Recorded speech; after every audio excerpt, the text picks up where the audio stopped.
भारत का रहने वाला हूँ, भारत की बात सुनाता हूँ. All our memories of Purab or Paschim, Manoj Kumar came alive with that one tweet that you made. And it tagged a story which said Manish Tiwari and Shashi Tharoor benched for the debate on Operation Sindoor. Please tell us why did you remember this song of yesteryears, and what really happened behind the scenes? ऐसा है नविका जी, पहले तो आपने बुलाया, आपका बहुत बहुत धन्यवाद। और आपसे एक बहुत पुराना रिश्ता रहा है। देखिए, बात ये है कि जब 7 और 10 मई के बीच जो सैनिक कार्रवाई हुई और उसके उपरांत ये निर्णय लिया गया कि भारत का पक्ष रखने के लिए कुछ जो कुछ सांसद हैं और कुछ कूटनीतिज्ञ हैं वो विभिन्न देशों में जाएंगे, और उसमें मुझको भी जाने का मौका मिला, हमारे भी कुछ साथियों को जाने का मौका मिला, तो कई लोगों को शायद ये लगना शुरू हो गया कि हम सरकार के टोडी बन गए, जबकि वास्तविकता इससे बहुत परे है। और वास्तविकता ये है कि सरकार एक राजनीतिक हाइपोथेसिस है, एक राजनीतिक परिकल्पना है। भारत एक भूगोलिक वास्तविकता है, ये एक सांस्कृतिक सच है। तो उस ट्वीट का अर्थ ये था कि सरकार और भारत में फ़र्क है, और हम लोग जो उन प्रतिनिधि मंडलों में गए थे वो भारत का पक्ष रखने के लिए गए थे, क्योंकि आज 45 साल हो गए पाकिस्तान भारत के खिलाफ आतंकवाद प्रोत्साहित करता रहा है। आपने कहा कुछ लोगों ने ये सोचने की हिमाकत की कि सरकार के टोडी बन गए। ये कुछ लोग कहाँ हैं आपकी पार्टी में? देखिए, समझदार के लिए इशारा काफ़ी होता है, क्योंकि बाकी तो ये समझ रहे थे that all party delegation Bharat का जो नेतृत्व है अगर दूसरे देशों में रखे तो ये भारत को और भी स्ट्रॉन्ग दिखाता है, because it is an all party delegation. Parliamentary support है इसमें कहीं ईगो है पॉलिटिकल पार्टीज़ की, क्योंकि आपको चुना गया, पार्टी से नहीं पूछा गया, तमाम इस तरह की बातें उस दौर में आने लगी। देखिए नविका जी, ये सारी बातें इर्रेलेवेंट हैं, और मैं इसलिए इनको इर्रेलेवेंट मानता हूँ। ये बहुत ज़रूरी हो गया था कि एक परिप्रेक्ष्य में बातों को रखा जाए, और ये सारी बातें उसमें इर्रेलेवेंट हो जाती हैं कि किसने कहा, किसने नहीं कहा, किसके कहने पे गए, किसके कहने पे नहीं गए। जब भारत की बात आती है तो ये सारी चीज़ें एक तरफ रखनी ज़रूरी है। आपको पूरा पक्का विश्वास है कि आप कांग्रेस पार्टी से हैं, क्योंकि आपने कहा कि धर्म पूछकर, धर्म चिन्हित करके लोगों को पहलगाम में मारा गया। आपकी पार्टी के कई लोगों ने कहा कि टेररिस्ट के पास इतना समय नहीं होता कि वो धर्म पूछें। आपकी पार्टी की नेत्री प्रियंका वाड्रा जी ने पार्लियामेंट में अपने स्पीच में उन्हें भारतीय कहा, धर्म पर बिल्कुल कोई बात नहीं की। देखिए, ये बात तो बिल्कुल सही है कि जो मारे गए, जो शहीद किए गए वो भारतीय थे, भारत के नागरिक थे, इसमें तो कोई दो राय नहीं है। पर उन्हें हिंदू कहने में कोई परहेज है? अगर आप इसकी तय में जाएं, अगर इसके आप पिछोकड़ में जाएं, जैसे पंजाबी में कहते हैं, ये आईएसआई का सबसे पुराना मंसूबा रहा है। ये आईएसआई की प्लेबुक का जो पहला अध्याय है ये वो है, और ये पंजाब में शुरू हुआ था 1980 में, जब धर्म के नाम पे लोगों को चिन्हित करके मारा गया था। क्योंकि आईएसआई और पाकिस्तान का जो मंसूबा था वो मंसूबा ये था कि हिंदू और सिखों में दरार पैदा की जाए। But why does the Congress party live in denial of this? Is it vote bank politics? Is it their appeasement, as it is called by the BJP, that does not allow them to recognize the fact that this was done on religious lines based on asking who was a Hindu and then killing them? Well Navika ji, मैं इसका अंग्रेज़ी में भी जवाब दे सकता हूँ, हिंदी में भी जवाब दे सकता हूँ, जिसमें आपको ज़्यादा सहूलियत हो। देखिए, वास्तविकता ये है कि आतंकवाद कोई एनडीए भाजपा के कार्यकाल में तो शुरू नहीं हुआ।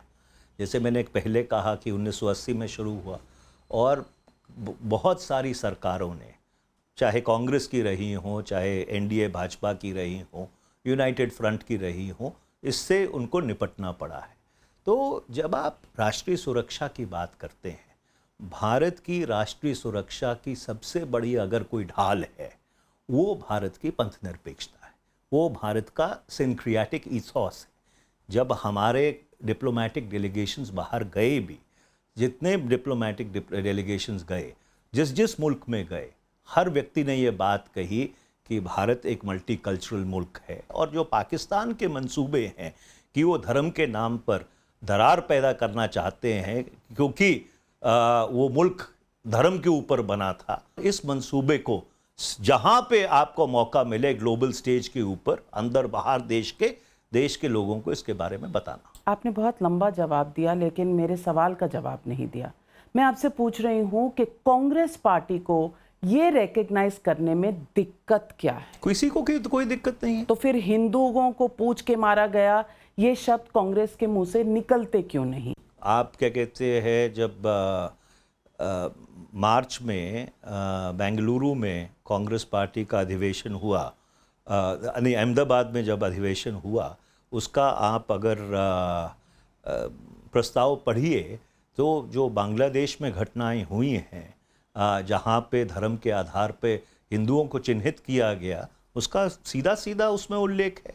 तो ये कहना कि कांग्रेस पार्टी जो वास्तविकता है, उस वास्तविकता को मानने के लिए तैयार नहीं है, ये पूरी तरह से गलत है नविका जी। बांग्लादेश में आप रिकॉग्नाइज कर लेते हैं, पहलगाम में रिकॉग्नाइज करने में दिक्कत क्यों होती है?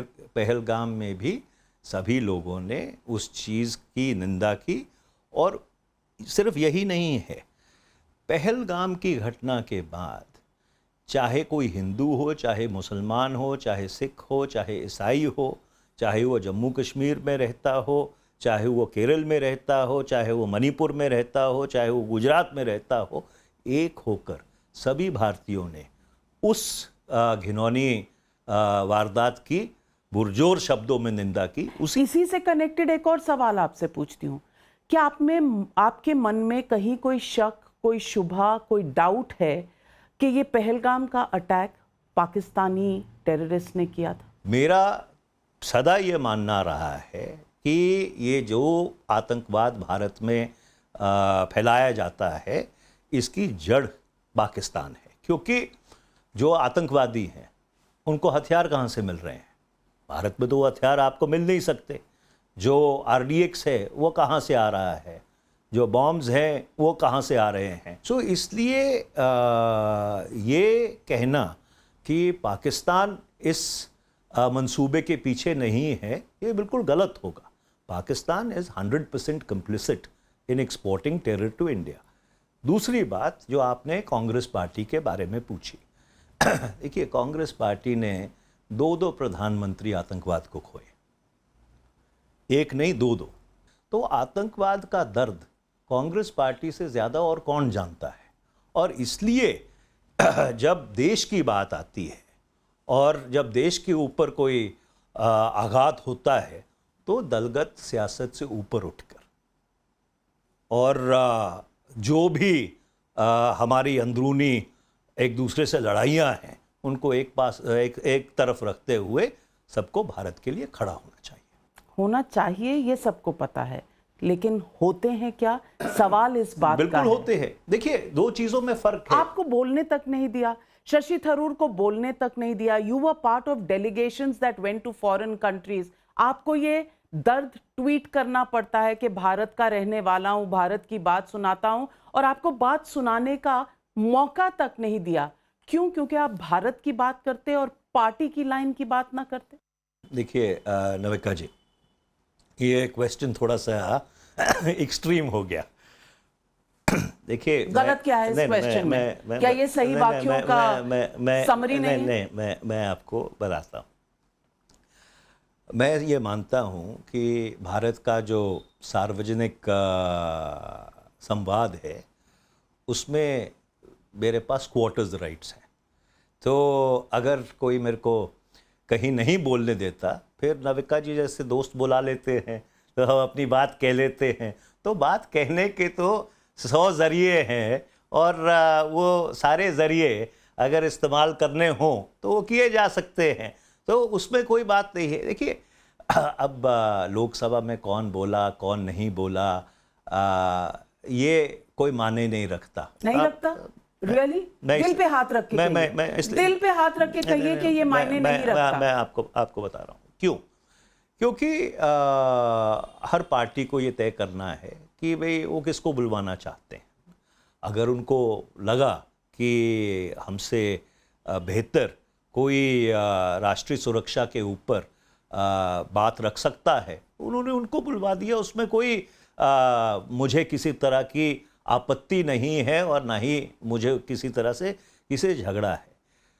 कोई निराशा है तो मेरी निराशा ये है कि जो सवाल पूछे जाने चाहिए थे, अब आपने जो भारत ने सैनिक कार्रवाई की 7 और 10 मई 2025 के बीच, क्या वो करनी ज़रूरी थी? मेरा मानना है कि वो करनी बहुत ज़रूरी थी। मेरा ये मानना है। Rahul Gandhi spoke on this entire debate. Priyanka Gandhi spoke on this. Gaurav Gogoi spoke on these issues. None of them raised this.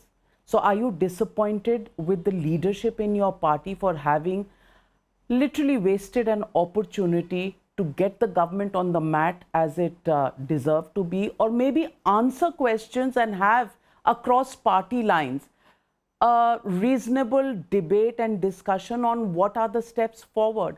Are we doing enough of that in our country, or are we only stuck with Trump ने 28 बार बोला, 30 बार बोला, 32 बार बोला तो हमने sell out कर दिया, हम घुटनों पे आ गए, हम ट्रंप के सामने लेट गए?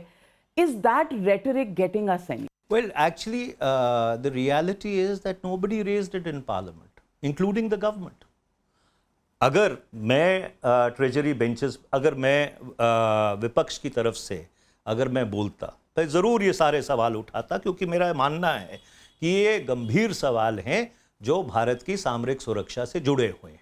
और अगर मैं सत्ता पक्ष में होता, मैं ज़रूर इन सवालों को उठाता और इन सवालों के अपने आप जवाब देता, क्योंकि यही बुनियादी सवाल हैं। क्योंकि देखिए, राष्ट्रीय सुरक्षा कोई सरकार और या विपक्ष की बपौती नहीं है। Do you raise these issues within your party, because your party says it's a very democratic party, freedom of speech, constitution in the jab? Those are the fundamental features of the Congress party. But is it democratic enough for people like you to raise your concerns within the party forum?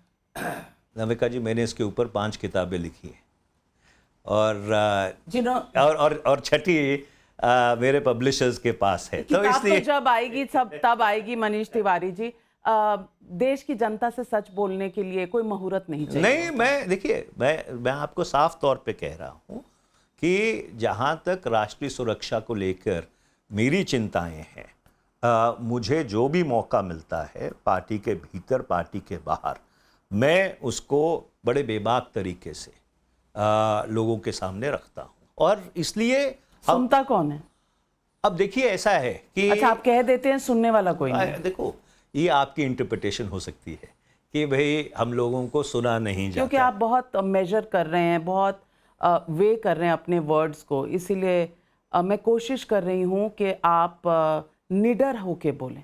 ऐसा है नविका जी, आपको डर और निडर इन दोनों चीज़ों के बीच नहीं फंसना चाहिए। मैं क्यों मेजर्ड बोल रहा हूँ, मैं आपको बता भी दूँ। क्योंकि जब आप राष्ट्रीय सुरक्षा की बात करते हैं, भारत की डिफेंस प्रिपेयर्डनेस की बात करते हैं, पाकिस्तान से प्रोत्साहित आतंकवाद की बात करते हैं, तो इसमें मेजर्ड और कैलिब्रेटेड होना ही एक सही परिप्रेक्ष्य है। क्योंकि मैं आपको बुरा लग जाएगा अगर मैं कह दूंगा, पर अगर इस 7 से 10 मई की सैनिक कार्रवाई की जो सबसे बड़ी कोलैटरल कैजुअलिटी हुई है वो भारतीय मीडिया की क्रेडिबिलिटी है। But media can't be the only whipping I'm not whipping anybody. I'm just making a because the Congress party of course loves to whip the media. No. Godi media ho gaya, banned media ho gaya. I'm just making a matter of fact point. Okay, so therefore I was also making a matter of fact point that when I ask you the question, Pakistan involve था कि नहीं था, आप मानते हैं कि पाकिस्तान था, तो क्या farmer home minister mister P Chidambaram को ये बात नहीं पता है? वो एक इंटरव्यू में कह रहे हैं कि how are we sure it is Pakistan, how are we not sure that it was somebody who is an overground worker within India. Manishankar Iyer comes out and speaks in the same vein. Are these congressmen not experienced enough? Are they here just to set the cat amongst the pigeons? Are they far removed from reality? And how can you coexist with such thoughts in the democratic Congress room? Well, I am not going to comment on colleagues. I'll come to it. I'm not going to comment on colleagues, with whom I have served in government at different points in time. Because they can answer for themselves. You can invite them to your show. नहीं है ना, मैं banned commodity हूँ. So anyway, so when you get unbanned in their context, you can invite them to your show and you can ask the same questions. मैं सदा से ये मानता रहा हूँ कि अगर भारत को पाकिस्तान से कोई भी चीज़ चाहिए तो सिर्फ एक चीज़ चाहिए कि ये पाकिस्तान प्रोत्साहित आतंकवाद बंद होना चाहिए, और अगर पाकिस्तान बंद करने के लिए तैयार नहीं है तो जो कार्रवाई 7 मई 2025 और 10 मई 2025 के बीच हुई थी उसको शायद फिर आपको रिपीट भी करना पड़े, क्योंकि यू विल हैव टू मो the lawn periodically.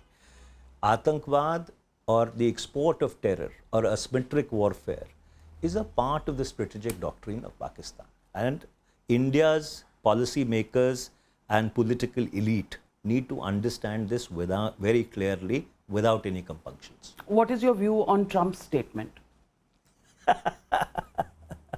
Which statement of Trump? The 32 जो उन्होंने सीज फायर दबा के करा दिया, ट्रेड में टॉक्स में ले आए, ट्रम्प के स्टेटमेंट पे आपका विचार क्या है?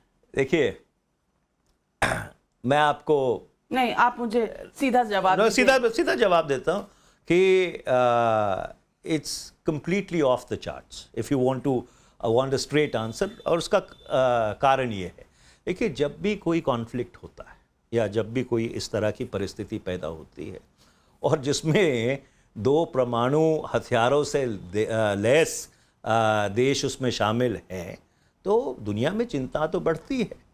और ये जो बैक चैनलिंग है, ये बैक चैनलिंग आज तो शुरू नहीं हुई. ये back channeling 1987 operation Brasstacks से जब भी भारत और पाकिस्तान में तनाव बढ़ा है, ये बैक चैनलिंग होती रही है. ट्रंप के साथ जो तकलीफ है वो ये मानता है कि बैक चैनलिंग फ्रंट चैनलिंग है, और ये उसने कोई पहली बार ही नहीं किया. अगर आपको याद होगा कि जब पुलवामा के बाद बालाकोट के ऊपर हम लोगों ने हमला किया था तो हनोई में थे, किम जॉन उन से मिल रहे थे, वो समिट सिरे नहीं चढ़ पाया, तो उन्होंने वहाँ पे एक प्रेस कॉन्फ्रेंस करके कह दिया that soon there will be good news from India and Pakistan. They are, going to be pulling away or something to that effect. So, that is the kind of commodity you are dealing with. Do you believe there was third-party intervention by America which what resulted in the ceasefire? मेरा ये मानना है कि आपके ना intervention थी, ना mediation थी, बैक चैनलिंग थी. और बैक राहुल चैनलिंग गांधी को ये कन्विंस क्यों नहीं कर पा रहे आप डेलीगेशन के पार्ट थे. देखिए, ये तो एक वास्तविकता है जो समझ नहीं आ रही. ये एक वास्तविकता है कि मीडिएशन, आप इतनी सारी कानून की किताबों के साथ बैठी हैं, मीडिएशन एक बहुत स्ट्रक्चर्ड फॉर्मेट होता है. तो ये जो आपके बैक चैनलिंग है, ये अंतर्राष्ट्रीय कूटनीति का एक बहुत it's an intrinsic part of it. But in this case there was no ceasefire brokered by president Trump. देखिए, उसकी वास्तविकता बिल्कुल साफ है कि उनके डीजीएमओ ने वहाँ से दूरभाष पे संपर्क किया कि हम युद्ध समाप्त करना चाहते हैं। भारत के जो राजनीतिक ऑब्जेक्टिव्स थे वो, या जो सामरिक ऑब्जेक्टिव्स थे जो हमने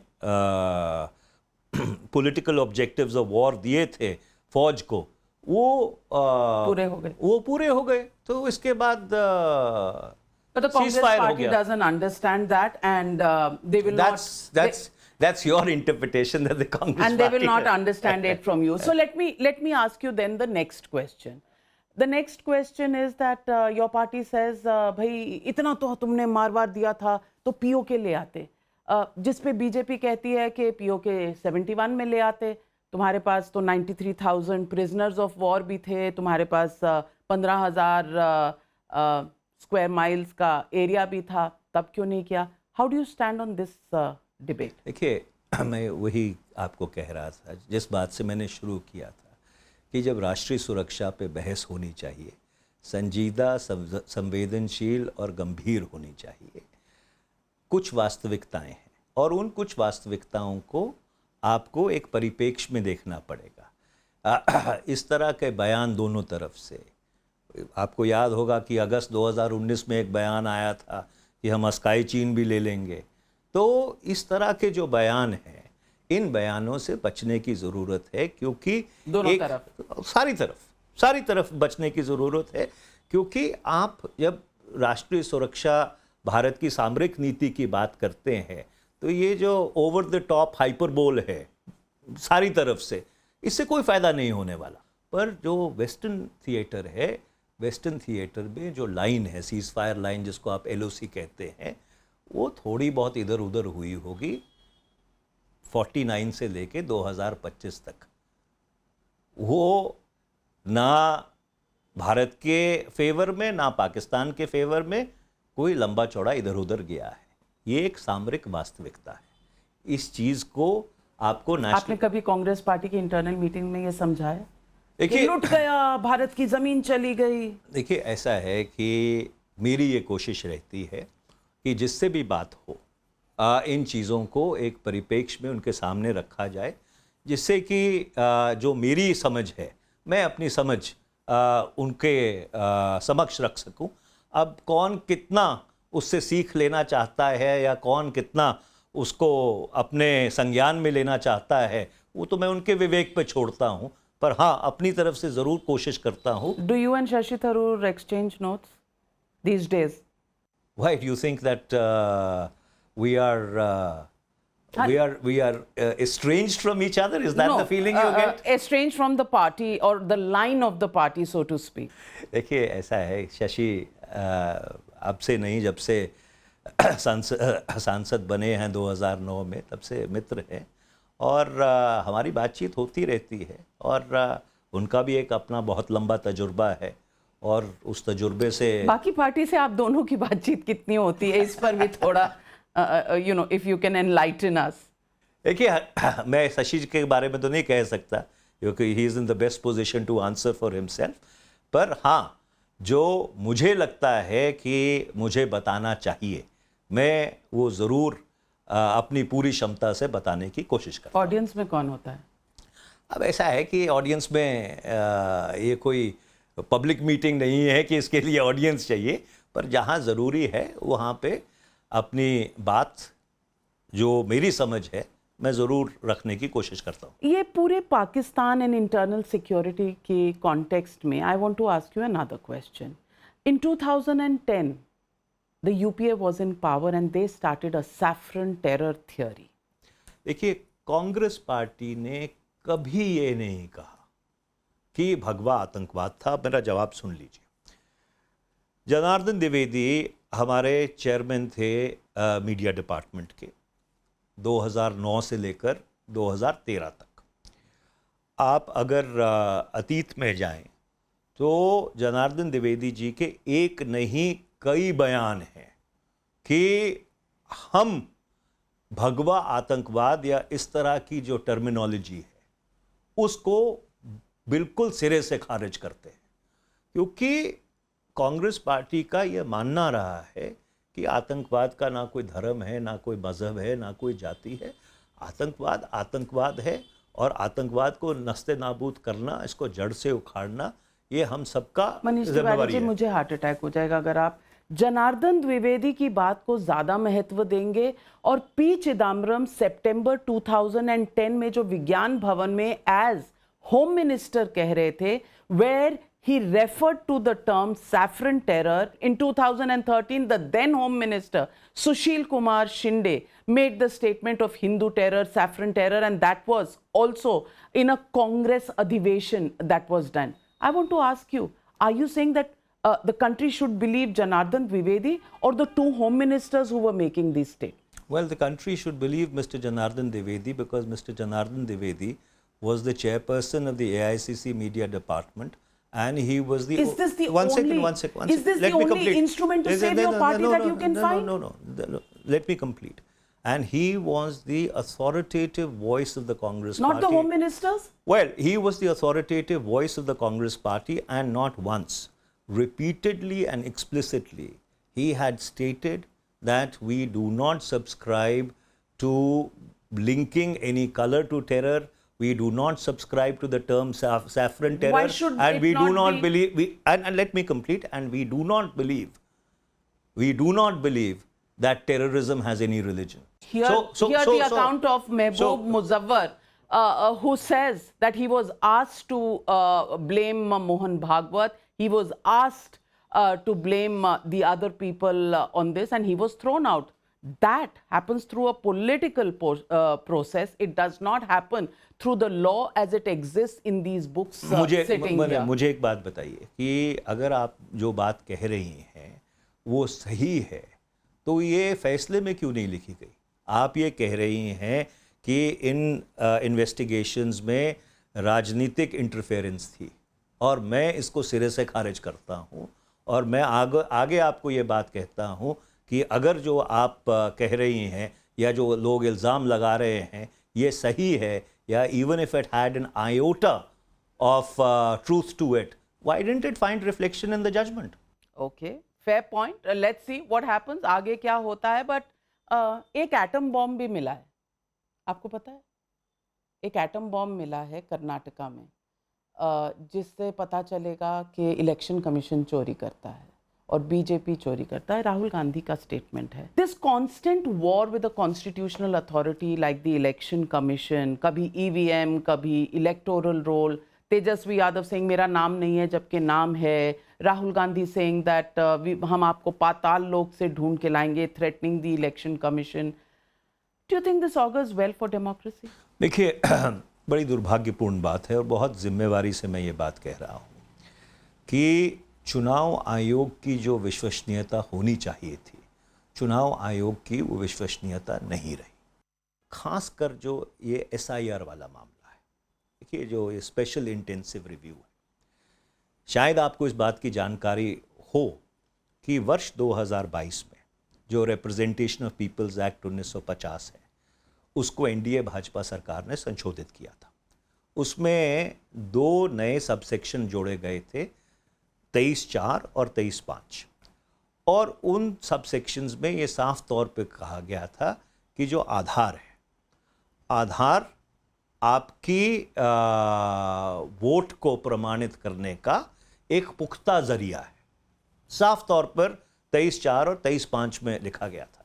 मुझे एक बात नहीं समझ आ रही कि क्या चुनाव आयोग जो देश की संसद ने कानून बनाया है उससे भी ऊपर है, कि आप कह रहे हैं कि आप आधार को प्रमाण मानने के लिए तैयार नहीं है? ये किस तरह का चुनाव आयोग है? There is a problem because in some areas, let's start with Bihar, like Simanchal areas, there are more Aadhaar cards than the population of that place. So there is a problem, there is a mismatch, and this whole exercise is to find that out. अगर आपका अब ये मानना है कि आधार vote को प्रमाणित करने का जरिया नहीं होना चाहिए, तो आप ये कहिए कि जो हम कानून लेके आए थे 2022 में, जिससे 23(4) और 23(5) जोड़ा गया है, हमने गलती की है, हम उसको रिपील करना चाहते हैं. you cannot run with the hare and hunt with the hound. कभी आप ईवीएम को ब्लेम करते हैं, कभी आप एसआईआर को ब्लेम करते हैं। जहां आप जीत जाते हैं वहां सरकारें बना लेते हैं, जहां आप नहीं जीतते वहां सवाल हो जाते हैं। और महाराष्ट्र का भी आप देख लीजिए। देखिए, अब मैंने एसआईआर के बारे में तो आपको साफ तौर पे कह दिया कि मुझे ये बात नहीं समझ आ रही कि क्या चुनाव आयोग भारत के कानून के ऊपर है। भाई, जो कानून ये सुनिश्चित करता है कि आधार एक प्रमाण होगा, आपके जो संवैधानिक अधिकार है, अख्तियार है वोट डालने का, उसको प्रमाणित करने का, उसको आप कैसे नजरअंदाज कर सकते हैं? Okay, I hope the Election Commission answers that question. In the end, I just want a rapid fire round. I'll ask you quick questions. You have to give me quick answers. Operation Sindoor, success or surrender? देखिए, मेरा ये मानना है, One word. नहीं, मेरा ये मानना है कि ऑपरेशन सिंदूर ज़रूरी था और ये जो कार्रवाई हमने की है डिटेरेंस इस्टेब्लिश करने के लिए, मेरी ये उम्मीद है कि इससे डिटेरेंस इस्टेब्लिश होगी और ऐसे आतंकी हमले भारत पर नहीं होंगे। सक्सेस और सरेंडर? देखिए, ये बाइनरीज में मैं नहीं जाना चाहता। सरेंडर तो नहीं है। देखिए, इन बाइनरी ऑब्वियसली सरेंडर नहीं है। Was UPA 1 and UPA 2 weak against fight against terror? नहीं, मेरा ये नहीं मानना है कि कोई भी भारत की सरकार, चाहे किसी भी पार्टी की रही हो, आतंकवाद से निपटने के लिए जो दृढ़ निश्चय भारत को दिखाना चाहिए था, वो हर सरकार ने जिसने इस मंसूबे से निपटा है दिखाने की कोशिश की। Despite 2611 not being responded to, but should there be dialogue with Pakistan? देखिए, मेरा ये मानना है कि पाकिस्तान के साथ जब तक वो आतंकवाद प्रोत्साहित करना बंद नहीं करती, किसी बातचीत का कोई फायदा नहीं निकलने वाला। मणिशंकर अय्यर से जरा आप बात कर लें ऑफलाइन।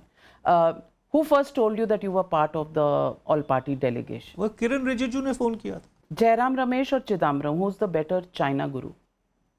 देखिए, ये आप Out of course है। ये आप जयराम जी को बुला लीजिए, चिदम्बरम जी को बुला लीजिए, बिठा लीजिए और उनसे पूछ लीजिए 2008 कांग्रेस MOU with China, गलती और अचीवमेंट। अगर आप इस सवाल का सही जवाब चाहते हैं, भारत में जो 6 नेशनल पार्टीज हैं उनसे जाके पूछिए कि अपनी पूरी लिस्ट कि किस किस राजनीतिक पार्टी ने किस किस और राजनीतिक पार्टी के साथ ऐसे बायलैटरल MOU साइन किए हैं, तो दूध का दूध और पानी का पानी हो जाएगा। Operation Mahadev, operation Sindoor, is the name divisive और uniting?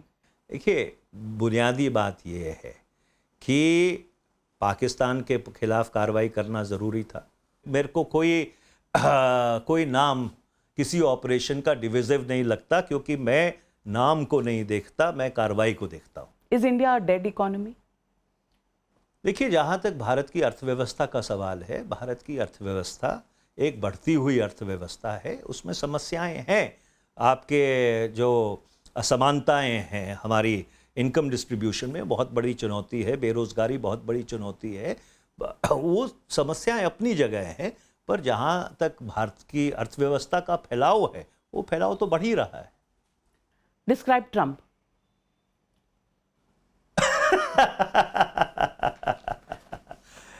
Well, Mr. Trump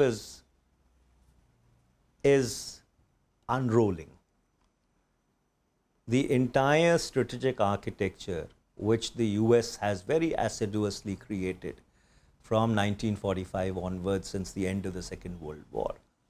Mr. Trump will go one day, as is the democratic norm, but the United States of America will have to carry the implications of the Trump presidency for a long time.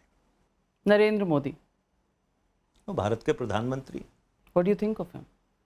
ये भारत के प्रधानमंत्री हैं, उनको जनता ने चुना है। मेरी राय या किसी और की राय उसमें कोई महत्व नहीं पर आप रखती। एक सांसद हैं, आपकी कोई तो राय होगी। नहीं, मेरी ये राय है कि वो भारत के प्रधानमंत्री हैं, और जो भी भारत का प्रधानमंत्री है, ये तो फैक्ट, ये फैक्ट है। वो भारत मैं राय पूछ रही हूं। नहीं, देखिए, फैक्ट के ऊपर राय नहीं होती, ओपिनियन होती है। फैक्ट उनके व्यक्तित्व पर आपकी क्या राय है?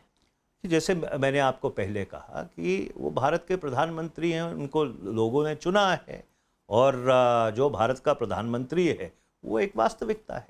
राहुल गांधी राहुल गांधी नेता विपक्ष हैं।